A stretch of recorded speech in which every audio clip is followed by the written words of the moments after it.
adoye nimdia shonko a efa kuadwuma ho suku sem ho entotoye sika sem ho entotoye apomuden abodie mu nyansapa ni mfidibo edwumadie ene wosom eye nioma ahodo bi a yebo yewura Emeritus Apostle Kwadwo Safo kantankadi a ebata ne ho na yede ekai no na sabre ya yebo atwenyem esi ebeja ne kwan ni enu no adi enkra etwato nti ene kantanka TV edi dwumadie shonkokra ebesom mu bosumi we mu ayeto ne din se kantanka enkaye na dwumadie yi yede kai yewura Emeritus Apostle Kwadwo Safo kantanka na hyase ene empempenso a wodru ye emanyankopon eto ne nsa ede efre ne ne dai e wo fidua mu ha atitiu na nintim ebehia ye emomu pa dwumadie ne ho entoma.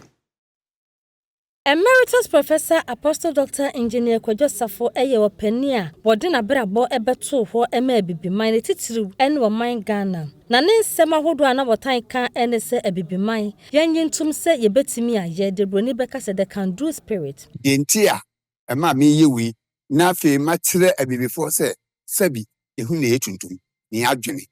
enye tuntum na so mutumi gire mu saabia em se echakra no a Ghana abeyi ebobo so menemo ne da etoso du ba ko afimpinu ene edununum ne mu o man Ghana brichie kase eboye na yanti asemde ne nyina ne se ebeto dwa se Emeritus Professor Apostle Dr. Engineer Kwadwo Safo we frantuma ne tintim Kantanka television ede dwumadie foforo bi by die daso ene enkaye ebo dwumadie yi so no de kai Emeritus Professor ne nemapa ene na brabo pa oba asase so oba ye ebeyeye na mpanefo bi no mu a wone Emeritus Professor Apostle Dr. Engineer Kwadwo Safo anante ache ene anuanum bi ebedi ne ho adanse beka ensempa efa ne ho yenhwe se de dwumadie no ekoye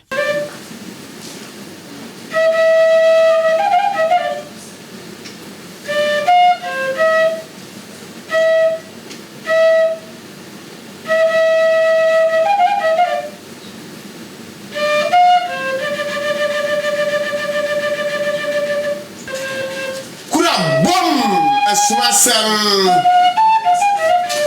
kura esumenya esumasem kura nyankonton esumasem kura ensuruma tuntun kobri esumasem tumi safin so wa we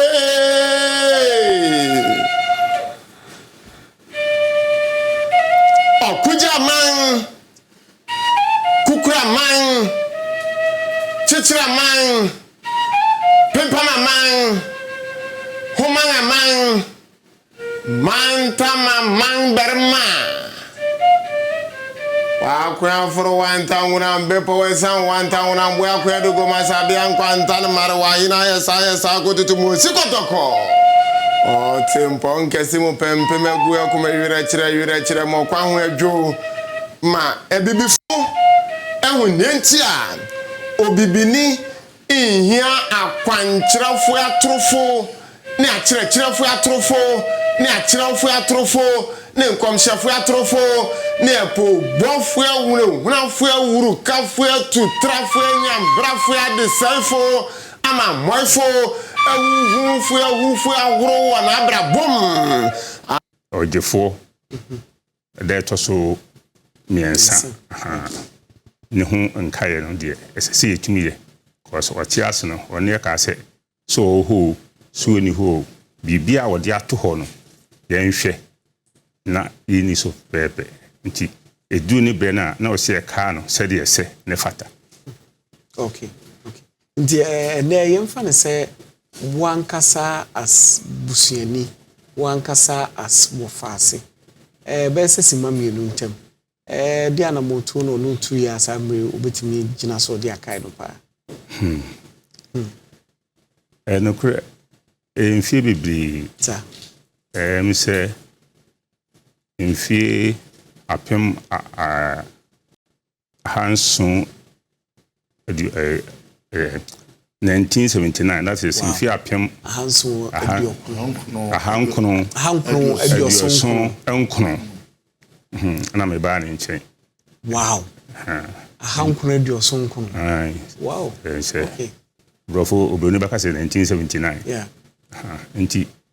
ma wona nchen nti bibia wo ye de se fu mutino se na ntwe suhwe Say them tuo. Say ye food do. Utia. Mitnem.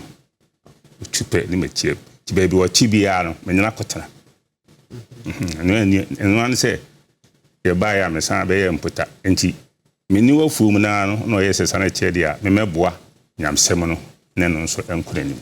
Ti ono je mi wure ntimi mfini da. Rade enam papa isu be pie adwene ne so. Ama and what time o sha say kra wo ye ni dwumadie no. Ya ye mu bisa se ye sre. Ah we kai wetin kwanji be to atofom. Ye tika say bebre because ye ni jide we mu. And ye susu say onipa ni se bi ni tala yetuntum ebetuma ye bibi sa ya na anwene da. Enti nyankopon na papa isu be pie nkataso bi na nkata adwene ne so. Enti nya won say friend the star of Africa, the hope of Africa. Wa ma ye nya arehemu bi ehu se sa niema bia broni ye bia bibi ni so betumi aye. Say dwumadie ya mode abe ma hyehyei esombo pa dwumadie papa na eye ebre wo se sabre ya enyina yewura ye papa ye nyankopon ye bibia Apostle Professor Emeritus Kwadwo Safo kantanka wagya ye hokoi eye dwumadie bi atisei na be ma mansan nyina so ehu de ye papa odi betim ho niema hodo a ohyehyeye ede ma mansan nyina obeye we de to home nchirima nyina Apostle no oye more than a civilization oye more than a university nti ya desuade bebrebe no de abeto ho amayen se enkanya yen empagya yen na